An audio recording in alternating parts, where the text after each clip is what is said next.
जे फुटलेले डबळे असतात 10% असतात ते जास्त वाचतात। बघा शेतकऱ्यांना, म्हणजे आंदोलन करणाऱ्या शेतकऱ्याला हे फुटलेले डबळे म्हणतात। शिरपूर शेतकरी साखर कारखाना सुरू होईल आणि सुरू होणार आहे। आपण जर खरंच कारखाना सुरू करणार तर पहिला सत्कार देखील हा शेतकरी राहील। त्यांना कोणी जात का विचारला नाही व त्यांचे डेरे का भरले नाही। 1.5 वर्षापासून कारखाना सुरू होत नाही, ह्या संदर्भात आम्ही आखाजीच्या मुहूर्तावर आंदोलन केलं। तालुक्यात बंद शिरपूर सहकारी साखर कारखान्याच्या मुद्द्यावर वैचारिक पातळी खालावली, शाब्दिक चकमकीला सुरुवात। गेल्या 15 वर्षापासून बंद पडलेला शिरपूर सहकारी साखर कारखाना टेंडरद्वारे भाडे तत्वावर देऊन देखील सुरू करण्यास विलंब करणाऱ्या मा रेवा शुगर फॅक्टरीच्या शेतकरी फाउंडेशन व कारखाना बचाव समितीने अक्षय तृतीयाला आंदोलन करून मृत कामगारांच्या नावे डेरगे भरून मृतांच्या आत्म्यांना आंदोलकांनी श्रद्धांजली अर्पण केली।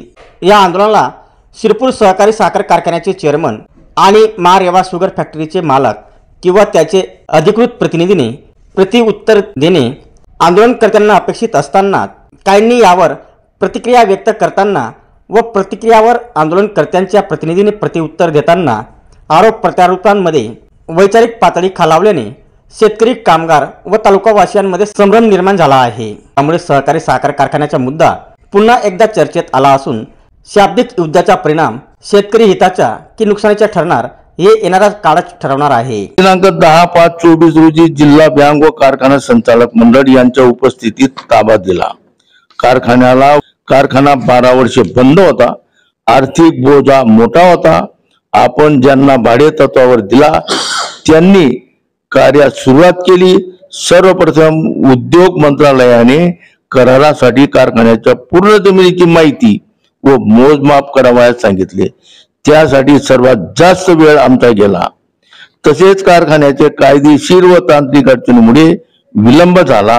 गेल्या 1.5 वर्षापासून रेवा शुगर प्रायव्हेट लिमिटेडला आपल्या संचालकांनी कारखाना त्यांच्या ताब्यात दिलाय आणि गेल्या 1.5 वर्षापासून कारखाना सुरू होत नाही, ह्या संदर्भात आम्ही आखाजीच्या मुहूर्तावर आंदोलन केलं। शिरपूर शेतकरी साखर कारखाना सुरू होईल आणि सुरू होणार आहे म्हणून ही मंडळी फुकटाचं श्रेय लाटण्यासाठी असे काहीतरी उपद्व्याप करतात। राजकारण करून काहीतरी प्रकल्पामध्ये काहीतरी घाण करायची ही सवय आम्हाला नाही, म्हणून आम्ही कोणाचा तोंडातला घास हिरवून घेत नाही। आपण जर खरंच कारखाना सुरू करणार तर पहिला सत्कार करणारा देखील हा शेतकरी राहील। श्रेय वगैरे घेण्याच्या भानगडीत आम्ही पडणार नाही। जे फुटलेले डबळे असतात 10% असतात ते जास्त वाचतात। मी आवर्जून सांगू इच्छितो की आम्हाला याचं श्रेय घेण्याची मुळीच हौस नाही। मेलेल्याच्या टाळूवरचं लोणी खाणारे ही आमची जात नाही। घास हिरवण्याचं पाप आम्ही कधीच करणार नाही, कारण की आम्ही खूप शेतकऱ्याची पोर आहेत। राजकारण करून काहीतरी प्रकल्पामध्ये काहीतरी घाण करायची ही सवय आम्हाला नाही। गेल्या 10-15 वर्षापासून आम्ही देखील राजकारणामध्ये आहोत, विविध आंदोलनं करतो।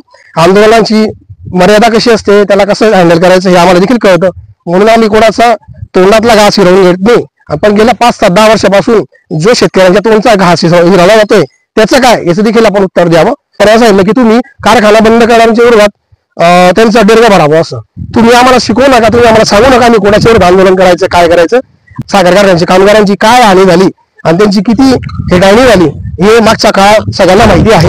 त्यांच्या बिचारांच्या दिवंगत आत्म्यांना शांती मिळावी म्हणून आम्ही कारखान्याच्या साईटवर ते आंदोलन केलं होतं। मला रेवा शुगरचा एकही प्रतिनिधी अधिकृत तिथे दिसला नाही, म्हणून तुम्ही उत्तर देण्याऐवजी त्यांनी पण एखादं उत्तर द्यावं, जेणेकरून तालुक्यातल्या शेतकऱ्यांच्या मनातला संभ्रम देखील दूर होईल आणि कारखाना सुरू होण्याच्या दृष्टीने काहीतरी पावलं उचलली जात आहेत हे देखील सगळ्या शेतकऱ्यांना आणि कामगारांना त्याचा दिलासा मिळेल की रेवा शुगर याच्यावर काहीतरी निवेदन देईल, काहीतरी पत्रक देईल। साधं पत्रही दिलं आणि व्हिडिओ तर दूरची गोष्ट आहे आणि त्याच्यावर तुम्हीच परस्पर उत्तर द्यायला उभी राहतायत, चांगली गोष्ट आहे, काही प्रॉब्लेम नाही। तुम्ही 5 वर्षात 7 वर्षामध्ये पहिल्यांदा बोलते झाले, इन कॅमेरा आले, साक्षात जनतेच्या समोर इन कॅमेरा आले, त्याबद्दल तुमच्या सर्व महाभागांचं, सगळ्या चेअरमन संचालक मंडळाचं सगळ्यांचं मी खूप खूप आभार मानतो की आपण काहीतरी उत्तरं तर दिली। त्यांचा तर कारखान्याशी काही संबंध नाही, ते ना कारखान्यावर डायरेक्टर आहेत ना कारखान्यामध्ये त्यांचं काही स्वीकृत संचालक आहे, असं काही नाही।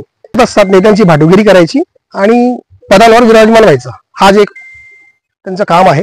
बघा शेतकऱ्यांना, तालुक्यामधल्या शेतकऱ्याने एक छोटं आंदोलन करावं आणि त्याचा जाब त्या व्यवस्थेला विचारावा आणि त्या जाब विचारांना 10-12% लोक म्हणतात हे 10-12% लोक तालुक्यामध्ये यांना काही उद्योगधंदे नाहीत, आम्हाला काही उद्योगधंदे काय नाही हे तुम्ही ठरवू नका।